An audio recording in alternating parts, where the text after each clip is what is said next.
வணக்கம் மக்களே, இன்றைக்கி நம்ம எஸ்லைன் சீரிஸ் தான் பார்க்க போகிறோம். கண்டிப்பாக உங்களுக்கு இந்த எபிசோடு பிடிக்கும்னு நினைக்கிறேன். இன்னும் லைக் போடலாம், மறக்காமல் லைக் போட்டுக்கோங்க. அது வகையில் எபிசோடோடைய ஆரம்பத்தில் இந்த மாதிரி நம்ம ஹீரோவை காமிக்கிறாங்க. ஹீரோ சியோனாவை ஃபஸ்ட் டைம் தூக்குறாரு. தூக்கும்போது அவருடைய முகத்தில் இருக்கிற அந்த சந்தோஷத்தை நீங்கள் பார்க்கலாம். அதை தொடர்ந்து சியோனாவோடைய அப்பா அம்மா 2 பேரும் இறந்துட்டாங்க. அந்த ஒரு வருத்தத்தில் ஹீரோ இருக்க. ஹீரோ அப்பயாச்சும் சியோனாவை நல்லா வளர்ப்பாரான்னு பார்த்தீங்கன்னா ஒரு பொறுப்பு இல்லாத அப்பா மாரி தான் இருக்கார். இந்த இடத்துல ஹீரோ கண்ணாடி போட்டதுக்கப்புறம் காமிக்கிறாங்க. அவர் எல்லாத்தையும் வேடாக பார்த்துன்னு இருக்காரு. இவருடைய ஃப்ரெண்ட் டாங்ஸிக் இருக்கார்ல, அவருடைய தலையை பார்த்தா அவருடைய தலையில் 2 லைன் தான் போகுது. இதுக்கு முன்னாடி யாருக்குன்னாச்சும் இருந்திருக்கியா?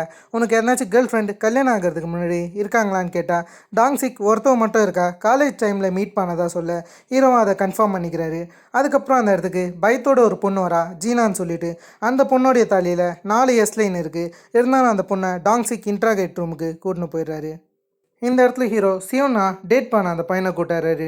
அந்த பையனை கூட்டாந்து சியோன்ஹா பக்கத்தில் நிற்க வச்சு இவங்கிட்ட சியோனாவுக்கு ஒரே ஒரு எஸ்லைன் இருக்கும். அந்த எஸ்லைன் இவனோட கனெக்ட் ஆகுதான்னு பார்த்தா இவனுக்கு ஒரு 5 எஸ்லைன் இருக்குது. ஆனால் அந்த எஸ்லைன் இதோட கனெக்ட் ஆகலைன்னு ஹீரோ கன்ஃபார்ம் பண்ணிக்கிறாரு. அப்போ அந்த எஸ்லைன் யார் தான் இருக்குன்னு யோசிக்க இந்த பையனுமே நான் போகலாம் இல்லைன்ற மாரி கேட்டுட்டு அவனுமே போக ஹீரோவுக்கு அந்த எஸ்லைன் யார் தான் இருக்குன்னு ஒரே சந்தேகமாக இருக்குது. இந்த இடத்துல ஹீரோயினை காமிச்சா ஹீரோயினுடைய பிறந்த நாள் எப்போன்ற மாரி கியோங் கேட்க ஹீரோயினி அடுத்த மாதம் நவம்பர் 1 சொல்ல அப்போ நான் பார்ட்டி கொண்டாடுவோம் போது ஹீரோயினி வேணான்னு சொல்கிறாங்க. இருந்தாலும் கொண்டாடுவோன்னு ஃப்ரெண்ட்ஸ் கட்டாயப்படுது. ஜுன்சங் மட்டும் தனியாக பார்ட்டி முடிஞ்சதுக்கப்புறம் நம்ம 2 பேரும் தனியாக மீட் பண்ணுவோன்ற மாரி மெசேஜ் அனுப்பேன். அதை பார்த்து ஹீரோயினி சிரிச்சா அவங்கள ஷாக் ஆகிற மாரி ஒரு மெசேஜ் வருது. அதாவது நவம்பர் 1 ஹாப்பி பர்த்டேன்ற மாரி முன்கூட்டியே அவனை ஒருத்தவன் மெசேஜ் அனுப்ப ஹீரோயினி இது யாருன்னு யோசிச்சுட்டு அப்படியே இது இந்த எஸ்லைனுடைய கிரியேட்டருடைய வேலைன்ற விஷயத்தை புரிஞ்சுக்கிறாங்க. இதெல்லாம் ஹீரோயினி அந்த மெசேஜை கிளாஸில் பார்த்துன்னு இருக்கும்போது அந்த இடத்துல தானே ஜீனா இருப்பாங்க. ஜீனா தலையில் பார்த்தா 4 எஸ்லைன் இருக்குது. அது ஹீரோயினி கொஞ்சம் வேடாக பார்க்குறாங்க. இதை தொடர்ந்து ஜீனா போலீஸ் ஸ்டேஷனுக்கு வந்திருந்திருப்பாங்க. அந்த சமயத்தில் இவங்க சொன்ன விஷயத்தை காமிக்கிறாங்க. அதாவது ஜீனா குடிச்சிட்டு ஒரு பையனோட போயிருப்பாங்களாம். அவன் பேர் சியோன்றது. அந்த பையன் கூட அதிகமாக குடிச்சிட்டு இவங்க கேபாப் ட்ரைனிங் பண்ணின்னு இருந்திருக்காங்களாம். அந்த சமயத்தில் இவங்க அதே இடத்துல தூங்கின்னு இருந்திருக்காங்க. எழுந்து பார்க்கும்போது இவங்க அண்டர் வேறு பின்னாடி முன்னாடி பார்த்துருந்துருக்காங்க. அதில் சில பிளட்டை பார்த்துருக்காங்கன்னு நினைக்கிறேன். அதை பற்றி இவங்க சொல்ல அதை கேட்டு இந்த இடத்துல 2 பேரும் ஷாக் ஆகிறாங்க. அதால் ஹீரோ அதை பற்றி சியோ கிட்ட இன்வெஸ்டிகேஷன் பண்ணணும்னு இந்த இடத்துக்கு வராரு. அந்த சமயத்தில் இவர் அந்த கியூஜின் டீச்சரை நோட்டீஸ் பண்ணுறாரு. அவங்க தலையில் ஒரு எஸ்லைனும் இல்லாததுனால இவங்க வெர்ஜினான்னு யோசிக்கிறாரு. அது மட்டும் இல்லாமல் ஹீரோ அவங்க கிட்டே பேசும்போது கொஞ்சம் தயங்கி தான் பேசுகிறாரு.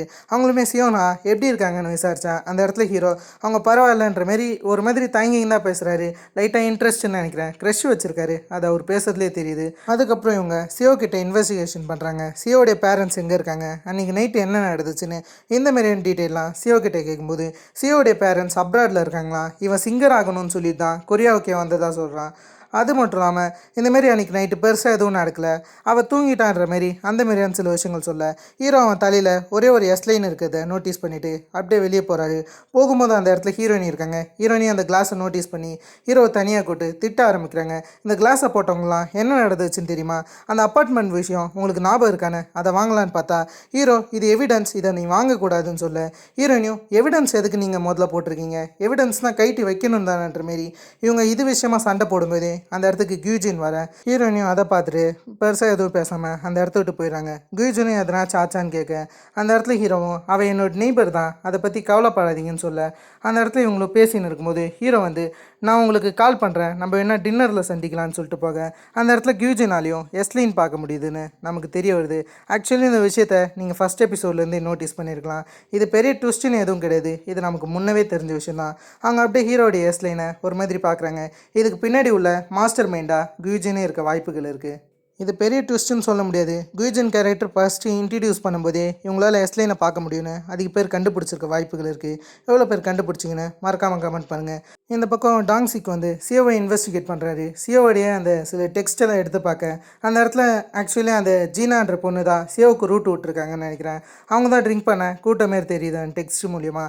இந்த இடத்துல ஹீரோ ஜீனா கூட இன்வெஸ்டிகேட் பண்ணியிருப்பார். அந்த இடத்துல இவர் என்ன கேட்பார்னா, நீங்கள் எதுக்கு முன்னவே ரிப்போர்ட் பண்ண வரல, இந்த சம்பவம் நடந்து 1 வாரம் ஆகுது, அது மட்டும் இல்லாமல் உங்கள் அண்டர் வேறு நீங்கள் வாஷ் பண்ணி வச்சுருக்கீங்கன்னு இவர் பேசின்னு இருக்க. அதை வாஷ் பண்ணது அவங்க அம்மா தானே. அதெல்லாம் இவங்க பேசின்னு இருக்கும்போதே இவங்களுக்கு எதிர் ரூமல் தான் சியோவுக்கு இன்வெஸ்டிகேட் நடக்கும். சியோ வெளியே வர ஹீரோ அந்த எஸ்லைன் ஜீனாவோட செட் ஆகுதான்னு பார்க்கும்போது அந்த எஸ்லைன் ஜீனா கூட ஹேட் ஆகலன்னு தெரிய வர ஜீனாவும் மன்னிப்பு கேட்குறாங்க. அந்த இடத்துல ஹீரோவும் என்னால் முடிஞ்ச உதவியை பண்ணுறேன்னு சொல்கிறாரு. அப்படியே ஹீரோ வீட்டுக்கு போனால் அந்த இடத்துல ஹீரோயினி ஹீரோவுக்காக காத்துன்னு இருக்காங்க. அந்த கிளாஸை இவங்க கேட்க ஹீரோயினி அந்த கிளாஸை போட்டு அப்படியே வானத்தை பார்க்குறாங்க. எல்லா எஸ்லைனுமே அவங்களுக்கு நல்லா கிளியராக தெரியுது. அந்த இடத்துல ஹீரோவும் நான் இப்போ தான் ஒன்று நம்புகிறேன், இதை முதல் வாட்டி பார்க்கும்போது ரொம்ப கூஸ் பாம்ஸாக இருந்துச்சு, ஆனால் இப்போதைக்கு இது நல்லா தான் இருக்குன்ற மாதிரி சொல்கிறாரு. அது மட்டும் இல்லாமல் இந்த மாதிரி ஹீரோயினுடைய அம்மாவுடைய ஃபோட்டோவை இவர் எடுத்து ஹீரோயினிக்கு தர ஹீரோயினி இவங்க பார்க்க டிஃப்ரெண்ட்டாக இருக்காங்க, நான் ஞாபகம் வச்சுக்கிறது வேற மாரின்னு சொல்லும்போது நீ அவங்கள கண்டுபிடிக்கணும்னு நினைக்கிறேன்னு ஹீரோ கேட்டா. அந்த இடத்துல இவங்க சியோன்ஹா என்கிட்ட சொன்னாங்க, அதாவது என்னுடைய அம்மா உயிரோடு இருந்தால் கண்டிப்பாக என்னை பார்க்க வருவாங்கன்னு போது இந்த இடத்துல ஹீரோ கேஸ் விஷயமா வராரு. அதாவது நான் இந்த கண்ணாடியை வச்சுருக்கிறது காரணம் ஒரு கேஸ் விஷயமா, உனக்கு ஜீனாவை பற்றி தெரியுமா, அவளை யாரோ ஒருத்தவங்க செக்ஷுவல் அசால்ட் பண்ணியிருக்காங்கன்னு சொல்ல அதை ஹீரோயினுமே கேட்டு வச்சுக்கிறாங்க. அந்த இடத்துல ஹீரோ நான் அவகிட்ட விசாரித்தேன், அவள் எந்த வித செக்ஷுவல் எக்ஸ்பீரியன்ஸும் இதுக்கு முன்னாடி இல்லைன்னு சொன்னான், ஆனால் அவன் தலையில் 4 எஸ்லைன் இருக்குன்னு சொல்ல ஹீரோயினுமே அது உண்மைன்னு சொல்கிறாங்க. அதாவது ஒரு வாரத்துக்கு முன்னாடி அவங்க நோட்டீஸ் பண்ணதில் அவள் தலையில் எந்த எஸ்லைனும் இல்லைன்னு சொல்ல ஹீரோவுக்கு இது பெரிய விஷயம் தெரிஞ்சு சியோடைய வீட்டை போய் இன்வெஸ்டிகேட் பண்ணுறாரு.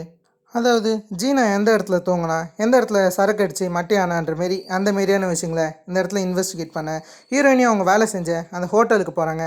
அந்த இடத்துல எதனாச்சும் இன்ஃபர்மேஷன் கிடைக்குமான்னு அந்த இடத்துல தானே ஒரு லேடி இறந்துருப்பாங்க. அதில் இவங்களுக்கு அந்த இடத்துல சந்தேகமாகி அந்த இடத்துக்குள்ளார இவங்க போகிறாங்க. போய் அப்படியே அவங்க கண்ணாடியை நோட்டீஸ் பண்ணுறாங்க, இவங்க தலையில் எந்த எஸ்லைனுமே இல்லை. அந்த சமயத்தில் ஜுன்சாங் அந்த இடத்துக்கு வரான். ஹீரோயினுமே நீ எப்பட்றா இங்கன்ற மாரி கேட்க அந்த இடத்துல இவன் ஹீரோயினியை ஃபாலோ பண்ணி வந்திருந்திருப்பானா, அதை இவன் சொல்ல அதை ஹீரோயினுமே கேட்குறாங்க.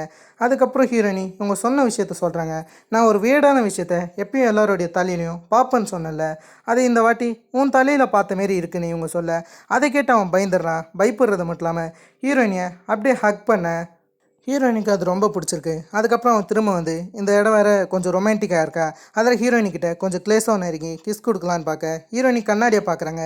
2 பேரோட தலையிலையும் எஸ்லைன் ஜாயிண்ட் ஆகிற மாரி இருக்கு. அதில் ஹீரோயினியும் பதிலுக்கு கிஸ் கொடுக்குற மாதிரி காமிக்கிறாங்க. இந்த இடத்துல ஹீரோ குப்பைகளை கிளறின்னு இருக்காரு. அதாவது ஜீனா வந்து சியோட வீட்டில் தானே குடிச்சிட்டு தூங்கி இருந்திருப்பாங்க. அந்த சமயத்தில் அவன் ஷர்ட் போட்டிருப்பான், அவங்களுடைய அண்டர்வேரில் பிளட் பட்டு இருந்துச்சுன்னா கண்டிப்பாக அது ஷர்ட்லேயே இருந்திருக்கும். அதெல்லாம் அந்த ஷர்ட்டை தேடி ஃபாரன்சிக் அனுப்பலான்னு இருக்காங்க. இப்படி ஒரு வேலை நடக்க அதுக்கேற்ற மாரி இந்த இடத்துல சியோ கிட்ட என்ன கேள்வி கேட்டாங்களோ அதே தான் கேட்குறேங்க. அந்த இடத்துல சியோ என்ன சொல்கிறான்னா அந்த பொண்ணுக்கு தான் இவன் மேலே இன்ட்ரெஸ்ட்டாக, ஆக்சுவலி அந்த பொண்ணு தான் குடிக்கவும் கூட்டதாக சொல்கிறான். அது மட்டும் இல்லாமல் இவன் விஸ்கியை தானே அந்த பொண்ணுக்கு தந்திருக்கா. அதுக்கு நடுவில் அந்த பொண்ணு இன்னும் ட்ரிங்க் வேணும்னு கேட்டிருக்காங்க. அதுக்கேற்ற மாரி அவன் பேர் வாங்கியாரலான்னு கடைக்கு போயிருக்கான். பேருமே வாங்கியாரும்போது அவங்க தூங்கி இருந்திருக்காங்க.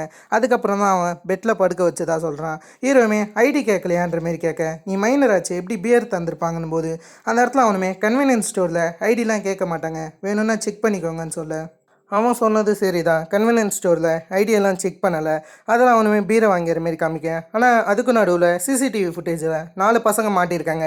இப்போது ஹீரோ இவங்கள ப்ரைம் சஸ்பெக்டாக வைக்கிறாரு. ஏன்னா இவங்க சியோவுடைய வீட்டு பக்கத்தில் இருந்து தான் வந்திருக்காங்க. அதில் அவங்க தலையிலுமே இந்தமாரி இருக்கக்கூடிய எஸ்லைனை இவர் எண்ணிக்கிறாரு. அந்த எஸ்லைன் இப்போதைக்கு ஜீனாவோட கனெக்ட் ஆகுதான்னு இவர் யோசிக்கிறாரு. ஏன்னா ஜீனா தலையில் ஒரு வாரத்துக்கு முன்னாடி தான் எந்த எஸ்லைனுமே இல்லை.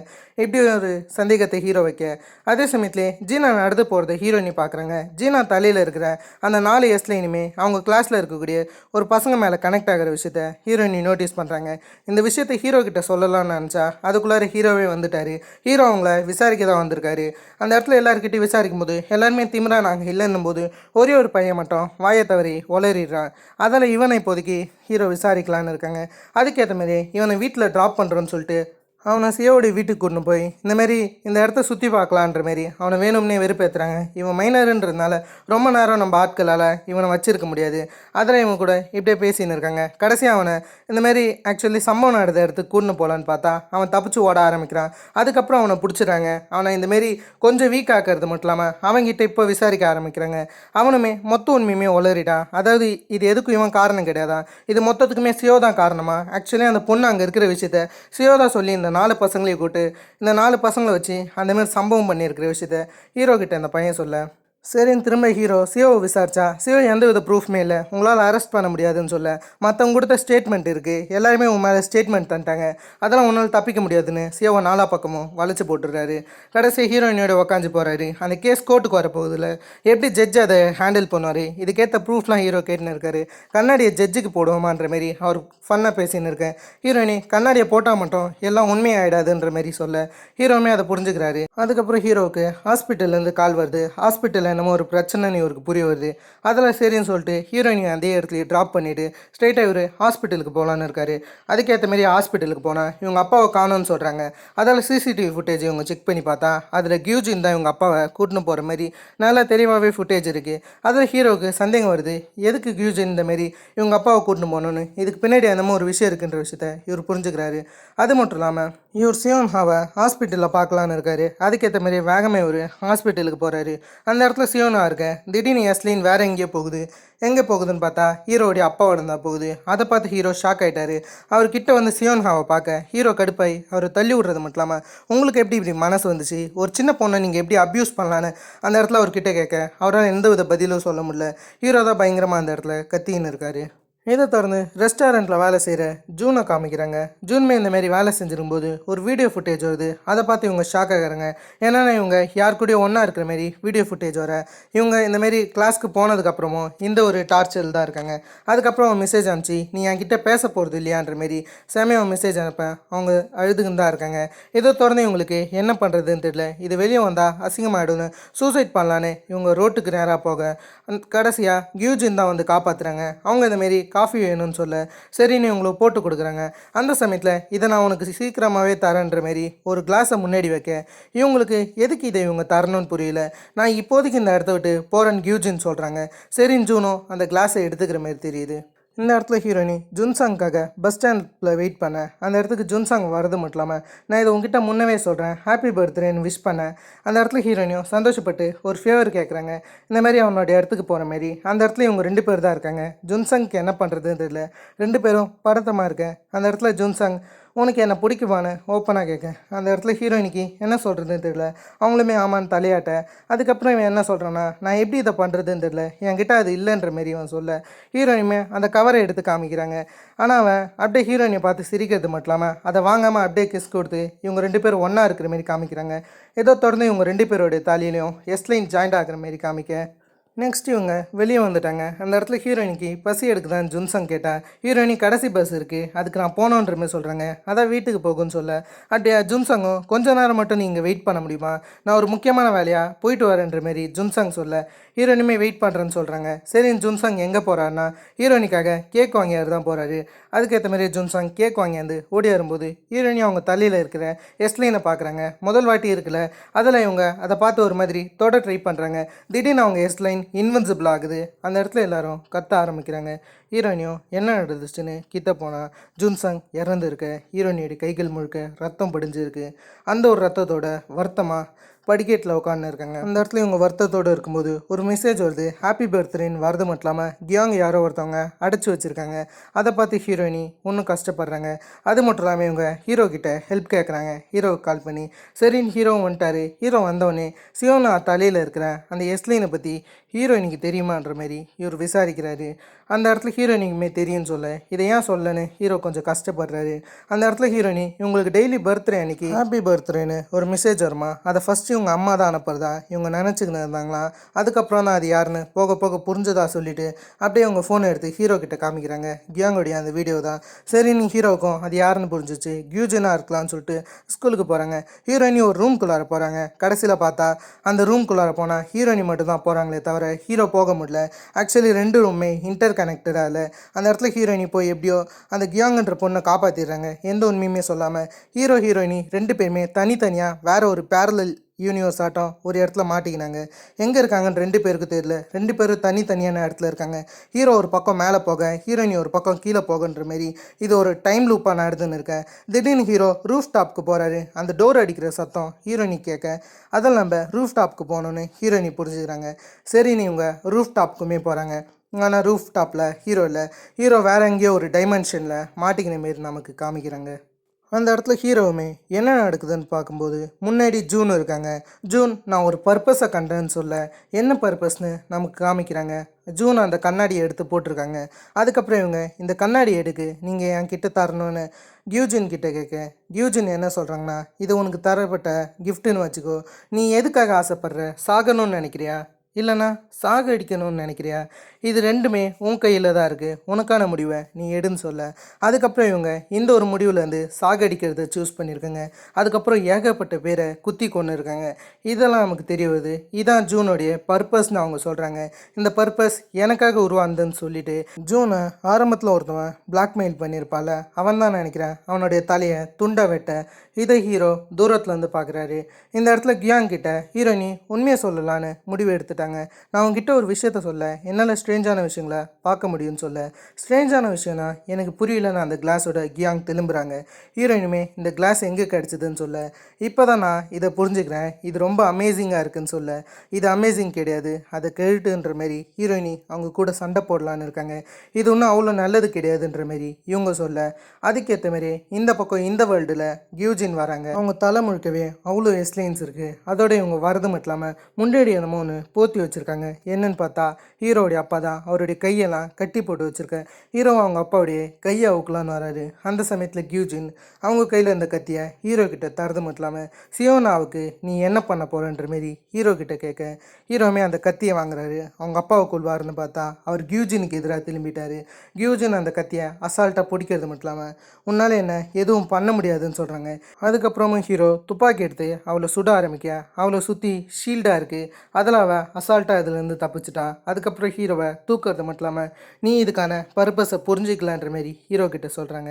ஹீரோவுமே உன்னால் எதுவுமே பண்ண முடியாதுன்னு சொல்லும்போது உனக்கு ஏற்ற முடிவை நீ சூஸ் பண்ணலன்னு ஹீரோ அப்படியே தூக்கி அடிக்க இந்த இடத்துல ஹீரோயினி கியாங்கோட சண்டை போடுறாங்க. அந்த கண்ணாடியை தூக்கி போடும்போது கியாங் அந்த கண்ணாடியை எடுக்க போகிறாங்க. ஆனால் ஹீரோயினி அதுக்குள்ளார அதை மிதிக்க அதுக்கப்புறம் கியாங் தெளிவுக்கு வந்துடுறாங்க. கியாங் எங்கே இருக்கோன்னே புரியல, இங்கே என்ன நடக்குதுன்னு கேட்க ஹீரோயினியோட பிளட்டை அவங்க காமிக்கிறாங்க. கண்ணாண்டை என்னன்னு ஹீரோயினுடைய கண் கலரும் மாறுது. அந்த பிளட் அப்படியே மேலே போய் மொத்த எஸ்லைனோட ஜாயிண்ட் ஆகிற மாரி காமிக்க ஹீரோயினியும் இதே உலகத்துக்கு வந்துட்டாங்க. கியூஜின் ஹீரோவை மேலே பறக்க விட்டுன்னு இருக்க ஹீரோயினை பார்த்தோன்னே அவரை தூக்கி கிடாசிட்டு ஹீரோயினி கிட்ட வராங்க. ஹீரோயினியும் இங்கே என்ன நடக்குதுன்னு கேட்க நீ ஒன்றுமா இதெல்லாம் புரிஞ்சிக்கல, நீ இதை பிறக்கிறதுலேருந்து பார்க்கறது என்னன்னு புரியலையா? இது ஒன்றும் சாபம் கிடையாது, இது கடவுள் கொடுத்த வரம். அதை தான் நீ யூஸ் பண்ணுற. நீ பிறக்கிறதுலேருந்தே இதெல்லாம் பார்க்குற, இதெல்லாம் ஒரு வரம்னு சொல்ல ஹீரோயினி இதெல்லாம் வரம் கிடையாதுன்னு அவங்க சொல்கிறாங்க. அந்த இடத்துல இருக்கிற மொத்த ஆட்களையுமே அவங்க காமிக்கிறாங்க. அந்த மொத்த ஆட்களுமே மொத்தமாக சுற்றி நின்றுக்கிறாங்க ஹீரோயினி முன்னாடி. ஹீரோயினியை கியூஜன் வெட்டலான்னு வரும்போது ஹீரோயினியோட அம்மா குறுக்க வராங்க. அவங்க என்னை மன்னிச்சிடு, நான் ரொம்பவே லேட்டாக வந்துட்டேன்னு சொல்ல ஹீரோயினி இல்லைன்னு கத்துறாங்க. அந்த இடத்துல அவங்க அம்மா ஒரு உண்மையை சொல்கிறாங்க. இதில் உன்னுடைய தப்பு எதுவும் கிடையாது, என்கிட்டே அந்த கிளாஸ் இருந்துச்சுன்னு சொல்ல அந்த கிளாஸை வச்சு தான் இவங்க ஹஸ்பண்ட் இவங்க சிஸ்டர் கூட சீட் பண்ணுற விஷயத்த ஹீரோயினியோட அம்மா கண்டுபிடிச்சிருக்காங்க. இது ஹீரோயினிக்கு தெரிய வர அவங்க அம்மாவும் இறக்க ஹீரோயினி கியூஜின் அட்டாக் பண்ணலான்னு வந்தா கியூஜின் ஹீரோயினுடைய வயிற்றுலே குத்திட்டாங்க. ஹீரோயினுடைய உடம்புலேருந்து ரத்தம் வெளியாகுது. அந்த ரத்தம் மொத்தமாகவே ஒரு எஸ்லைனோட ஜாயிண்ட் ஆகிற மாரி காமிக்கிறாங்க. அது எஸ்லைனாக க்ரியேட் ஆகிற மாரி நமக்கு காமிக்க எஸ்லைன் ரத்தங்களால் நிறைஞ்சதுன்னு இந்த சீன் மூலிமா நமக்கு லைட்டாக டீஸ் பண்ணுறாங்க. இந்த இடத்துல கியூஜின் அந்த எஸ்லைனால் நிரம்பப்பட்ட விஷயத்த அவங்க பக்கம் கூப்பிட்றாங்க. கடைசியாக அதை கூப்பிட்றது மட்டும் இல்லாமல் அதை டோட்டலாகவே பிளாஸ்ட் பண்ணிடுறாங்க. உலகம் முழுக்க அது தெரிகிற மாரி பண்ண இந்த இடத்துல ஹீரோயினி கடைசியாக கியூஜினை கொல்லும்போது கியூஜின் நீ ரொம்ப லேட்டாக வந்துட்ட, அது முன்னவே நடந்துச்சுன்னு சொல்ல ஹீரோயினிக்கு எதுவும் புரியல. இந்த இடத்துல இருக்கிறவங்களாம் கியூஜின் இறந்ததில் ஒரு மாதிரி அதிர்ச்சியில் ஓட ஆரம்பிக்கிறாங்க. மொத்த பேருக்குமே தெளிவு வந்த மாரி காமிக்க ஆனால் இந்த இடத்துல ஒரு நிலைமைக்கு அப்புறம் ஹீரோவுடைய கிளாஸஸ் மறைய ஆரம்பிக்குது. ஹீரோ அதை தேட ஹீரோயினி ரியல் வேர்ல்டுக்கு வந்துட்டாங்க. கியாங்கு என்ன நடந்துச்சுன்னு ஹீரோயினை கூட்டின்னு போகும்போது எட்ஜில் அந்த கிளாஸ் இருக்கிற விஷயத்த ஹீரோ பார்க்குறாரு. அதை எடுக்க போகலான்னு நினைக்கிறாரு. கீழே விடவே போயிருப்பார். அந்த சமயத்தில் ஹீரோயினி காப்பாற்றி அதெல்லாம் வேணாம் நம்ம சியோன்ஹாவை பார்க்க போகலான்ற மாரி ஹீரோயினி கூப்பிட இதுக்கு நடுவில் எல்லாராலையுமே எஸ்லைனை பார்க்க முடியுது. உலகத்தில் எல்லாருமே எஸ்லைனை பார்க்குறாங்க. ஆனால் அந்த எஸ்லைனுக்கான ஆன்சர் யாருக்குமே தெரியாது. அது பாண்டி கவுண்ட்டை காமிக்குன்ற விஷயம். கடைசியாக ஹீரோயினியும் இந்தமாரி ட்ரெயினில் போகும்போது அவங்க என்ன யோசிக்கிறாங்கன்னா எல்லாராலையும் இந்த எஸ்லைனை பார்க்க முடியும், ஆனால் இதுக்கான ஆன்சர் யாருக்குமே தெரியாது. ஆனால் இதுக்கு நடுவில் நான் ஆசைப்பட்ட விஷயம் நடந்துச்சு. நானும் மற்றவங்கள மாரி இருக்கணும்னு ஆசைப்பட்டேன். ஆனால் நானுமே ஒரு ரெகுலரான ஹியூமனாக மாறிட்டேன்னு ஹீரோயினி ரொம்ப சந்தோஷப்படுறாங்க இந்த விஷயத்தில். இது மூலயமா நமக்கு எஸ்லைன் எல்லாருக்குமே தெரியும், ஆனால் அதுக்கான அர்த்தம் யாருக்குமே தெரியாதுன்னு தெரியுது. கடைசியாக சியோன்ஹா கோமாவில் வந்து வெளியே வந்துட்டாங்க. அதுக்கப்புறம் இவங்க ஹீரோ கூட போக ஆரம்பிக்கிறாங்க லஞ்சுக்கு. ஹீரோயின் இந்த பக்கம் ஜுன்சங்கை பார்க்க தான் வந்திருக்காங்க. அவர் இறந்துட்டார்ல, அவருக்கு இந்தமாரி அவங்க ஒரு பெட்ஷீட்டை எடுத்தாந்து பக்கத்தில் வைக்கிறாங்க. வைக்கிறது மட்டும் இல்லாமல் திடீர்னு ஹீரோயினியோடைய கண்கள் மாற ஆரம்பிக்குது. பக்கத்தில் பெல் அடிக்க ஆரம்பிக்குது. ஹீரோயினுக்கு இது புரியல, என்ன இங்கே நடக்குதுன்னு ஹீரோயின் யோசிக்க, ஹீரோயின் யோசிச்சுட்டு திரும்பும்போது அவங்களுக்கு சுற்றி ஒரே எஸ்லைனாக தான் இருக்குது உலகம் முழுக்கவே. பக்கத்தில் ஹியோப்னு கியோஜின் வந்து கூப்பிட அந்த இடத்துல ஹீரோயினி ஒரு மாதிரி பயந்துடுறாங்க. உண்மையாலுமே இந்த சீரீஸே டோட்டலாக பீக்காகவே ஃபினிஷ் பண்ணியிருக்காங்க. இதுக்கப்புறம் எந்த எபிசோடும் கிடையாது. மேபி சீசன் 2 அவங்க கொண்டாட வாய்ப்புகள் இருக்குது. அதுக்குமே கொஞ்சம் கம்மி தான். ஏன்னா கொரியன்ஸ் எப்பயுமே இந்த மாதிரியான சம்பவம் தான் பண்ணுவாங்க. உண்மையாலுமே மைண்ட் ப்ளோயிங்காக இந்த எண்டிங்கை ஃபினிஷ் பண்ணியிருக்காங்க. உண்மையாலுமே அதிக பேருக்கு இது மாஸ்டர் பீஸாக இருக்க வாய்ப்புகள் இருக்குது. நானும் ஆரம்பத்தில் பார்க்கும்போது கொஞ்சம் ஸ்லோவாக போகுதுன்னு வச்சேன். ஆனால் எண்டிங்கை பார்க்கும்போது டோட்டலாகவே என்னுடைய பாயிண்ட் ஆஃப் வியூவே இந்த சீரீஸை சுற்றி மாறிடுச்சு. இதுக்கப்புறம் மேபி நான் அந்த எஸ்லைனை பற்றி சிலது தேடி போட ட்ரை பண்ணுறேன். எஸ்லைன் எதை பேசிக் வச்சு உருவாகுதுன்ற மாரி அதெல்லாம் சிலது எக்ஸ்பிளைன் பண்ண ட்ரை பண்ணுறேன். ஆனால் இதோட இந்த சீரிஸ் கம்ப்ளீட் ஆகிடுச்சு. எண்டிங்கில் சிம்பிளாக என்ன நடந்திருக்குன்னா, இந்த உலகத்தில் இருக்கிற எல்லாராலையுமே எஸ்லைனை பார்க்க முடியும்னு சொல்லி இருந்திருப்பாங்க. ஹீரோயினி ஒரு ரெகுலர் ஹியூமனாக இருக்கணும்னு நினச்சிருப்பாங்க. மற்றவங்களுக்கு மத்தியில் அவங்களுமே அந்தமாரி ஆகிற சமயத்தில் திடீர்னு கியூஜின் திரும்ப வர மாரி காமிச்சிருக்காங்க. மேபி கியூஜினுக்கு மேலே ஒரு மிகப்பெரிய தலை இருக்கலாம். அது யாருன்றதை நம்ம போக போக பார்க்கலாம். இந்த சீரீஸ்க்கு உங்கள் ரேட்டிங் என்னன்றதை மறக்காமல் கமெண்ட் பண்ணுங்கள். நான் இந்த சீரீஸ்க்கு 8.5/10 ரேட்டிங் கொடுப்பேன். நீங்கள் எவ்வளோ ரேட்டிங் தருவீங்கன்றதை மறக்காமல் கமெண்ட் பண்ணுங்கள். கண்டிப்பாக உங்களுக்கு இந்த சீரீஸ் பிடிச்சிருக்கும். கண்டிப்பாக இது மாஸ்டர் பீஸாக இருந்துச்சா, எண்டிங் எப்படி இருந்துச்சு, எண்டிங் கண்டிப்பாக அதிக பேருக்கு மைண்ட் ப்ளோயிங் இருந்திருக்கலாம். என்னுடைய எக்ஸ்ப்ளனேஷன் எப்படி இருந்துச்சு, நெக்ஸ்ட் எதனாச்சும் சீரிஸ் ஸ்டார்ட் பண்ணுமா, மறக்காமல் கமெண்ட் பண்ணுங்கள். இதேமாதிரி நான் உங்களை வேற ஒரு தன்னால் ஆசமான வீடியோவில் சந்திக்கிறதுக்கும் அஃபன் கைஸ் வரட்டேன்.